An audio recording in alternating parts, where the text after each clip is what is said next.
Saludos, aquí Dude the Builder.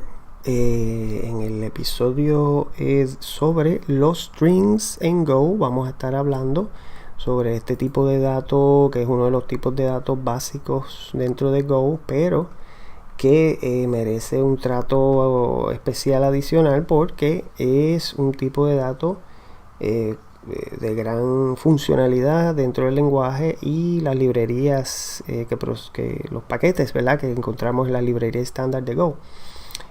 Go ha resultado ser un lenguaje sumamente poderoso para procesar todo lo que es texto, utilizando este tipo de datos string, y eso es bastante importante hoy día porque da la casualidad que la mayoría de los protocolos y formatos que se están utilizando en el mundo, por ejemplo, de la internet, empezando por HTML, pues son todos formatos en texto, y se pueden procesar utilizando este tipo de datos y las funciones que trabajan con este tipo de datos, el string. ¿Ok?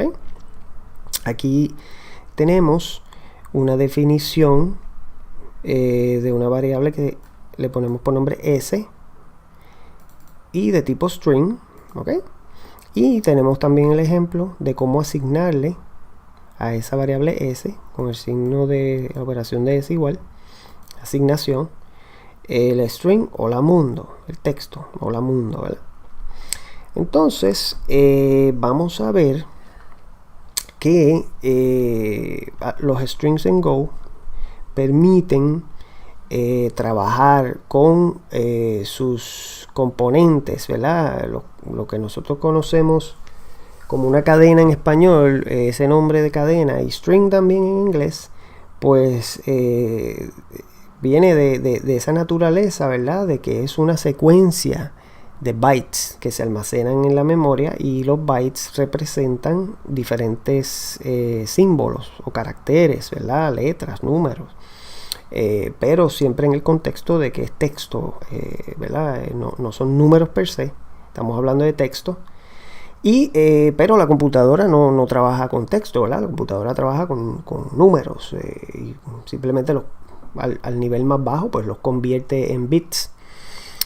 Así que hay que codificar el texto para que la computadora pueda trabajar con él. En el caso de Go, la codificación principal de Go es bajo el esquema de Unicode, que de hecho estamos importando aquí el paquete Unicode /UTF-8, porque la codificación específica dentro de Unicode que está utilizando Go es el UTF-8.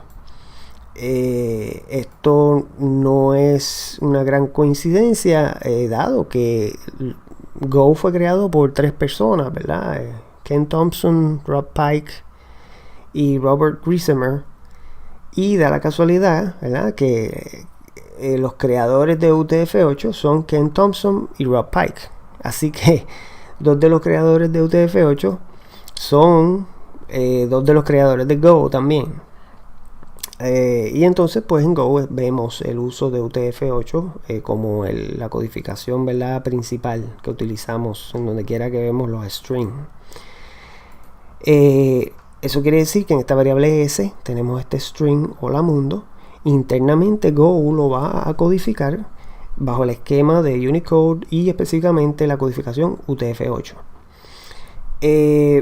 Unicode especifica, ¿verdad?, que cada carácter dentro de su esquema puede ocupar desde 1 byte hasta 4 bytes.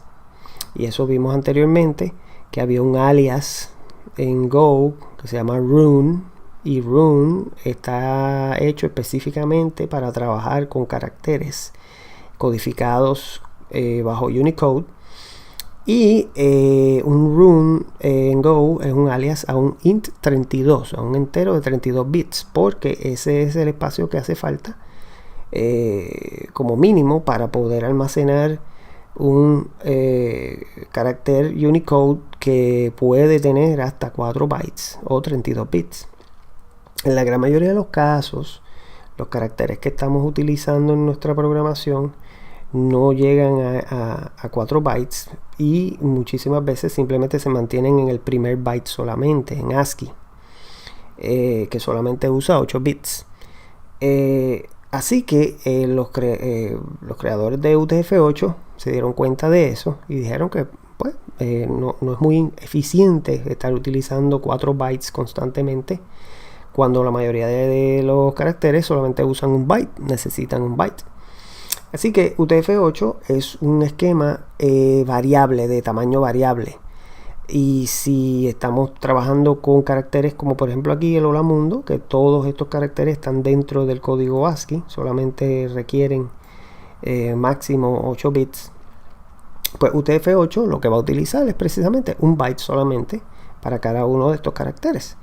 Si de casualidad estamos utilizando caracteres que están fuera del rango de ASCII, que son fuera de esa codificación, pues entonces UTF-8 va creciendo dependiendo del carácter, pues si necesita 2 bytes, 3 bytes o 4 bytes. Así que es flexible y más eficiente en el uso de la memoria. Así que de todo esto lo que tenemos que tener en mente importante es que un string es una secuencia de bytes, pero en la mayoría de los casos nosotros no queremos trabajar con los bytes como tal, sí queremos trabajar con los caracteres, los runes, y un rune puede tener más de un byte, ¿ok? Así que si simplemente trabajamos con los bytes, nos podemos encontrar con la situación en que no estamos obteniendo un carácter como tal, estamos obteniendo un byte que está dentro de la codificación de un carácter, un rune Unicode que tiene más de un byte. Y esa es la diferencia de cómo se trabaja en Go con los strings versus otros lenguajes como por ejemplo C anteriormente, ¿verdad? Que se trabajaba de byte en byte. Sin embargo, aquí en la programación que tenía preparada, vamos a ver una serie de líneas que se imprimen al output, en donde probamos la funcionalidad de Go y cómo él trabaja con los strings. Por ejemplo, aquí tenemos una línea que nos va a decir cuántos bytes tiene el string que estamos almacenando en la variable s. Y para eso estamos utilizando la función len. La función len en Go se utiliza en diferentes contextos, pero cuando utilizamos esta función y le pasamos un string como parámetro, pues len nos va a decir cuántos bytes hay dentro del string. Ahora, interesantemente, en la próxima línea vamos a ver que nos dice s tiene %d, que es el comodín, ¿verdad?, que estuvimos mencionando anteriormente, el que tiene printf. Cuando estamos vamos a imprimir un número entero, el %d es el comodín que utilizamos, el placeholder. Y en esta ocasión vamos a decir cuántos runes tiene el string, ¿ok? Y para eso estamos utilizando la función runeCountInString del paquete UTF-8 y le estamos pasando la variable s, nuestro string, para ver precisamente cuántos runes hay dentro de ese string. Vamos a aquí hacer un return, lo cual va a hacer que en la función main, que es la única que tenemos, Go va a ejecutar este código y una vez que llega a return va a terminar la ejecución y el resto del código no lo va a procesar. Simplemente queremos llegar hasta aquí, hasta donde está este return, hasta la línea 16. Así que guardamos esos cambios, vamos a subir aquí y vamos a correr el main. Y vemos que él nos va a decir que el texto dentro del string s tiene 11 bytes y tiene 11 runes, ¿ok? Así que en esta ocasión podemos ver claramente que cada byte corresponde a cada rune, a cada carácter, lo cual nos dice que estamos utilizando caracteres que utilizan cada uno un byte solamente. Así que son caracteres del código ASCII, ¿verdad? Que están dentro de ese set de caracteres del mundo de UTF-8. Ahora, si regresamos acá al programa, ¿ok? Y vamos a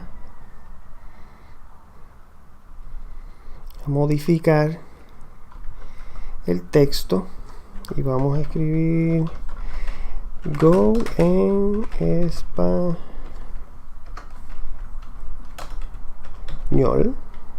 ¿ok? Y vamos a guardar esos cambios y vamos a nuevamente correr el programa. Ahora Go nos dice que ese string tiene 14 bytes, ¿ok? Pero interesantemente solamente tiene 13 runes, ¿ok? ¿Qué quiere decir esto? Que por lo menos uno de esos caracteres, en vez de usar un solo byte, está usando 2 bytes, ¿verdad? El resto utilizan un byte y hay uno que está utilizando 2 bytes, ¿ok? Y pues, como se podrán imaginar, ese carácter que está usando 2 bytes es la ñ. Así que este aspecto de Go es bien importante para nosotros en el mundo del habla hispana, ¿verdad? Porque las letras acentuadas, la ñ, por ejemplo, van a ser caracteres que están fuera del rango del ASCII, ¿verdad? Y utilizan más de un byte. Y por ende tenemos que estar pendientes a que el número de bytes en un string no necesariamente va a ser el mismo número de caracteres en el string, de runes, ¿verdad? Así que para hacer esto más claro, vamos a continuar más abajo en el código y vamos a ver esta parte del código. Yo definí una función que se llama encabezado, ¿ok? Y simplemente es una función que lo que hace es imprimir a la pantalla un encabezado para formatear más o menos el output, ¿verdad? Que vamos a ver. No es importante ahora mismo la funcionalidad interna de esa función, porque no tiene que ver precisamente con el string. Lo que sí es importante aquí es el código que vamos a tener aquí. Esto que tenemos aquí es lo que se conoce como un ciclo for en Go. Go solamente tiene un tipo de ciclo y es el ciclo for, a diferencia de otros lenguajes de programación que tienen diferentes tipos de ciclos, ¿verdad? While, do while, ¿verdad?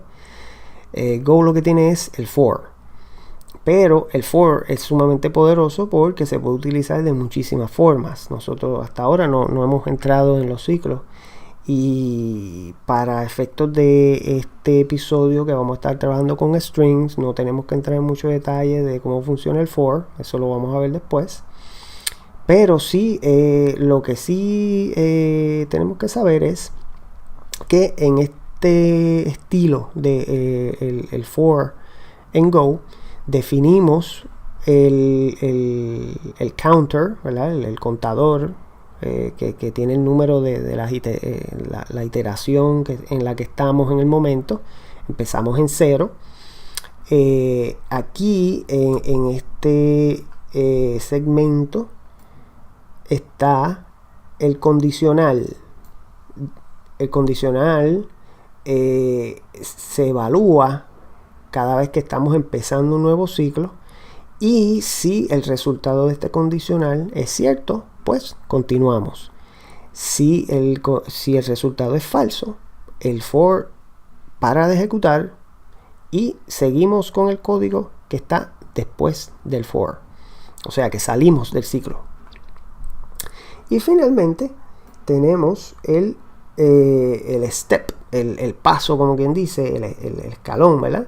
En donde estamos diciendo que queremos incrementar la variable i utilizando el operador más. Este operador lo que hace es que incrementa por 1 el valor almacenado en esta variable. Empezamos en 0, o sea que en la primera iteración de este ciclo, i es igual a 0. En la segunda iteración, i va a ser igual a 1. En la tercera iteración, i será igual a 2, y etcétera. Así por el estilo. Y entonces, dentro de el ciclo for, estamos ejecutando otra función que define, que se llama fila, que lo que hace es imprimir una línea, una fila, ¿verdad? Como una tabla lo que estamos haciendo. Así que esto lo que hace es imprimir una fila y recibe dos parámetros. Un parámetro va a ser el índice, precisamente, el counter que tenemos aquí, de cuál es la iteración.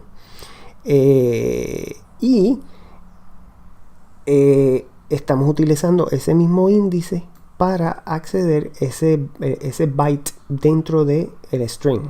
Así que estamos enviándole a la función fila el índice y el byte con ese índice en nuestro string. Por ejemplo, la primera iteración pues sería 0 el índice y S0, o sea el byte en la primera posición, la posición 0 del string.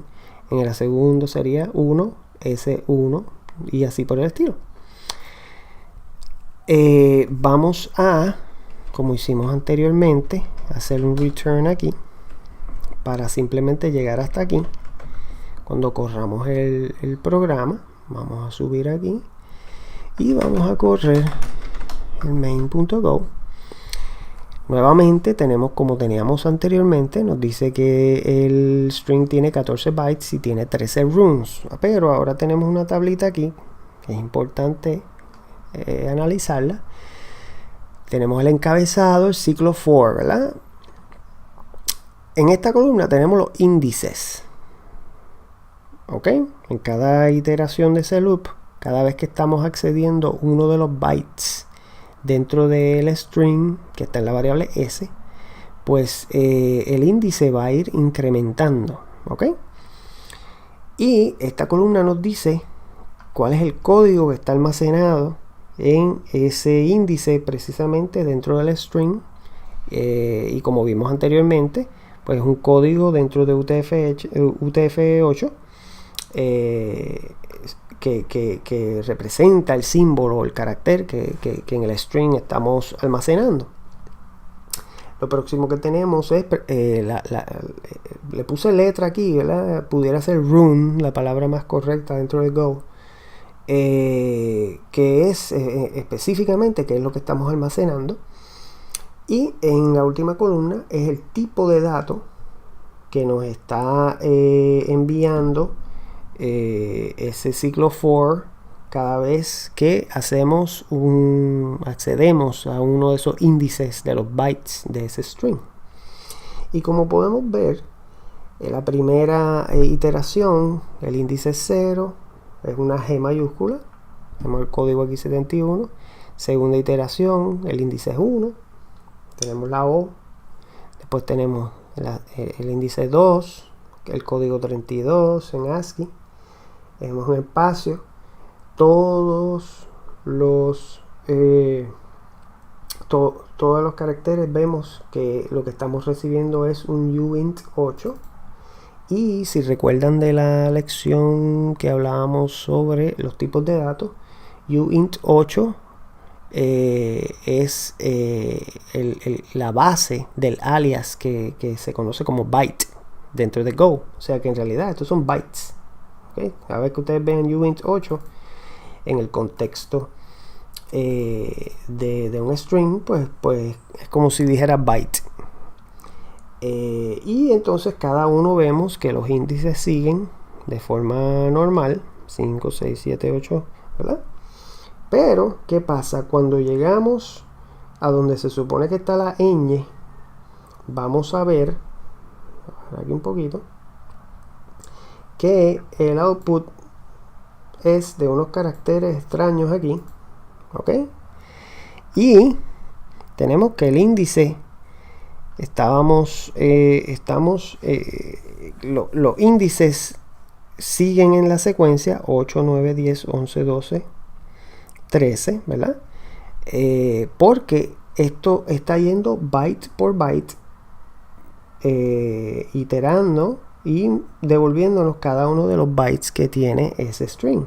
Ahora bien, la letra ñ es una letra que no se compone de un solo byte, se compone de 2 bytes y hay que procesarla utilizando esos 2 bytes juntos, no se pueden separar. Si los procesamos de manera separada, como estamos haciendo aquí, como hace un ciclo for normal de Go, que va byte por byte, pues vemos que entonces se producen, en vez de producir una sola letra ñ, se producen 2 caracteres que no son definitivamente ni remotamente parecidos a la letra ñ. Así que cuando trabajamos con strings que pueden contener caracteres que están fuera del rango de ASCII, o sea que necesitan más de un byte para poderlos procesar, no podemos o no debemos utilizar el ciclo for para trabajar con ese tipo de string, porque aquí podemos ver qué es lo que ocurre cuando hacemos ese tipo de uso, ¿verdad? Ahora vamos a ver cómo entonces es que podemos trabajar correctamente con ese tipo de situación. Vamos a eliminar este return que añadimos aquí y vamos a ver aquí nuevamente. Estoy imprimiendo el encabezado, pero esta vez estamos utilizando otra modalidad del ciclo for, que es lo que se conoce como un for range, y el for range está hecho para iterar sobre secuencias o colecciones, ¿verdad? Más adelante, cuando veamos los tipos de datos agregados como los arrays y los slices, pues vamos a ver que es bien común la necesidad de tener que iterar recorrer cada uno de las entradas que hay dentro de uno de esos tipos de datos agregados. Y para eso existe el for range, que se encarga de manejar esa iteración, y no nos tenemos que preocupar que el índice esté fuera o que sea mayor que pues el largo de esa colección. Eso está todo manejado automáticamente for range. Y una de las cosas también que hace el for range es que trabaja correctamente con los caracteres dentro de un string, como vamos a ver ahora mismo. Simplemente en el for range podemos definir 2 variables, en este caso la i y la r. La i sigue siendo el índice, como habíamos visto anteriormente en el ciclo for normal, el counter. Y la r, que le puse r específicamente para recordarnos que esto entonces es ya un run, ¿ok? Esto no es un byte lo que nos va a devolver el for range. El for range nos va a devolver un run, un carácter como tal, de Unicode. Y le decimos que estamos haciendo un range de el string que está en S, ¿ok? Y nuevamente volvemos otra vez a utilizar la función fila que ya yo había definido.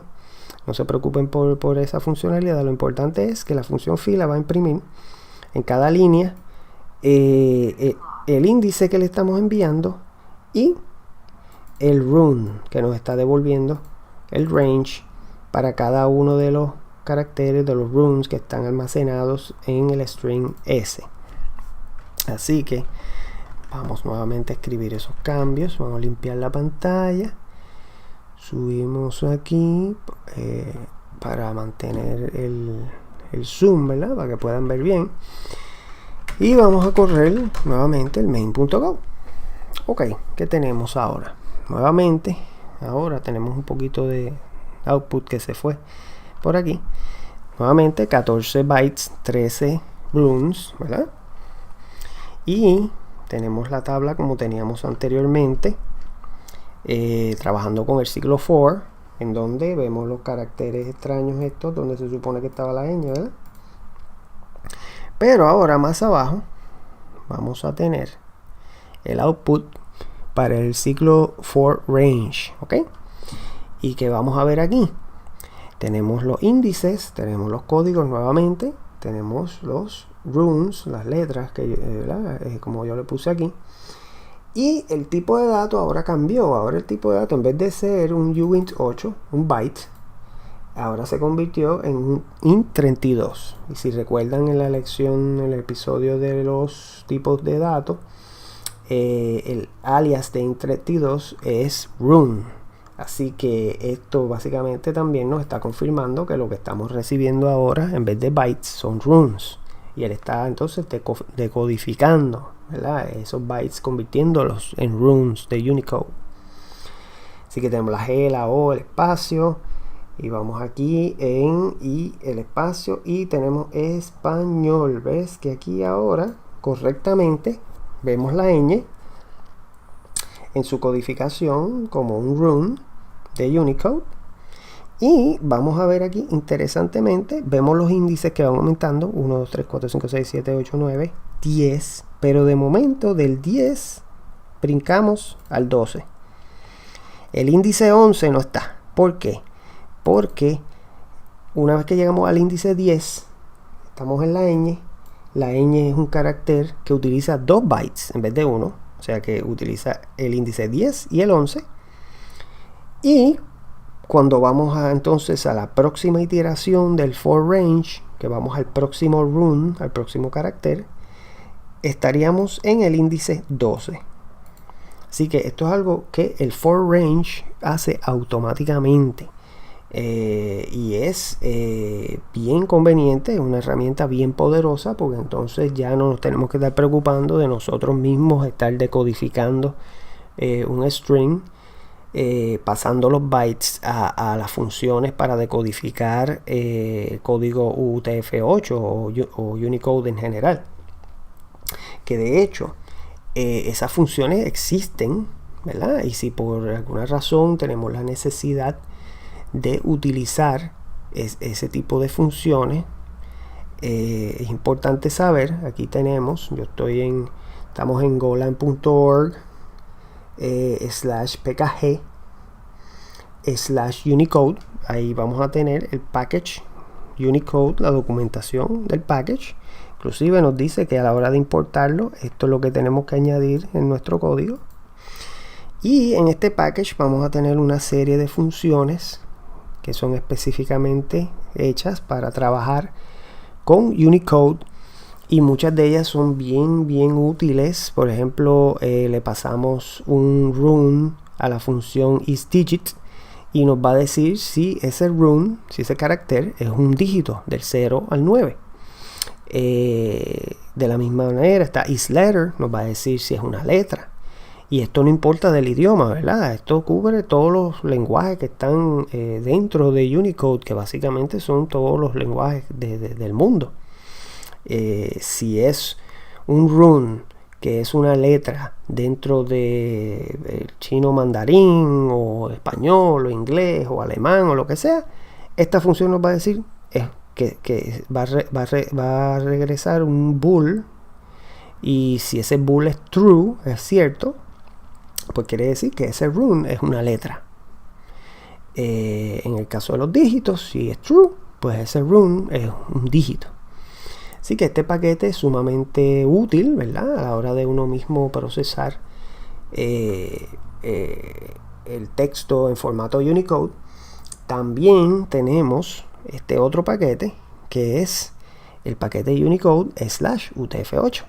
Si se fijan, acá arriba en la dirección sigue la misma nomenclatura: pkg /Unicode /UTF-8. Pero cuando lo vamos a utilizar dentro de nuestros programas, lo único que tenemos que utilizar es esto, el import, ¿verdad?, Unicode /UTF-8. Esto es parte de Standard Library de Go. Y aquí tenemos una serie de funciones que nos ayudan a decodificar, ¿verdad?, y hasta codificar también. Tienen unos encode aquí, los runes, dentro de strings o dentro de lo que más adelante vamos a ver, lo que se conoce en Go como los slice, ¿verdad?, que son un tipo de estructura agregada. Pues aquí tenemos funciones que podemos utilizar. Por ejemplo, esta es bien decode rune in string. Esta precisamente es la función que internamente el for range está utilizando para en cada iteración le pasa el string, pero empezando en el índice de esa iteración, y entonces pues va decodificando los runes que tenemos dentro de un string. ¿Okay? En adición a esto hay unos paquetes, vamos a mirar por aquí. Tenemos aquí el paquete strings. ¿Ok? Queremos utilizar este paquete, es simplemente import strings. ¿Ok? Y en este paquete hay muchísimas funciones para trabajar con los strings, funciones bien útiles, en donde podemos, por ejemplo, encontrar si hay algún substring dentro de un string. Estamos buscando, por ejemplo, en el hola mundo, si queremos saber si está el substring mu dentro de hola mundo, y esto nos va a devolver exactamente el índice donde está ubicado, si es que está ubicado. Si no está ubicado, pues nos va a devolver el negativo 1, ¿verdad? Que ningún índice puede ser negativo. Esa es la señal de que no estaba. Así que hay muchísimas. Por ejemplo, esta se utiliza mucho, el has prefix, que nos puede decir si un string comienza con tal string que nosotros estamos buscando. Pues por ejemplo, si estamos procesando una dirección de internet y queremos saber si están utilizando HTTP o HTTPS, pues podemos utilizar el has prefix, ¿verdad? El has suffix hace lo mismo, pero con el final, ¿verdad? De un string. Y por ejemplo, nuevamente, si estamos trabajando con URLs y queremos saber, por ejemplo, si el usuario está buscando un archivo PDF, pues podemos utilizar el has suffix y le pasamos el string con el URL, y el substring sería .pdf, y esto nos va a decir true, el resultado true, si en efecto ese URL termina con el substring .pdf. Y así por el estilo. Pues hay muchísimas funciones en este paquete de strings que nos permiten trabajar de forma cómoda y rápida con los strings. De hecho, hay un tipo de dato que es el type builder, ¿okay? Y no tiene que ver en específico con do the builder, ¿verdad? Pero lo que hace el builder es que nos permite generar un string de forma dinámica, ir concatenando, añadiéndole pedazos al string de la manera más eficiente posible. Como mencioné anteriormente, si utilizamos simplemente el operador de suma, ¿verdad? El signo de más para concatenar, esa no es la manera más eficiente. Eso utiliza más memoria de lo que necesitamos utilizar, y lo ideal sería utilizar este builder type. Y aquí está la documentación de cómo, ¿verdad? De cómo utilizarlo. En episodios posteriores vamos a ver en más detalle, ¿verdad? Cómo trabajar con este paquete y con todas estas funcionalidades. Finalmente tenemos el paquete que se conoce como strconf. ¿Ok? No quieres utilizar strconf, y este paquete es para todo lo que tiene que ver con conversiones de strings a tipos numéricos como enteros, puntos flotantes, booleanos. ¿Ok? Así que si usted quiere, como está aquí en este ejemplo, convertir un texto a un entero, la función a to I, ¿verdad? Que el nombre viene de ASCII to integer, va a convertir este texto en el número entero, que en este caso sería negativo 42, ¿verdad? Si no puede hacer esa conversión, tenemos esta variable aquí. Estamos haciendo el resultado de esta función, se está asignando a dos variables.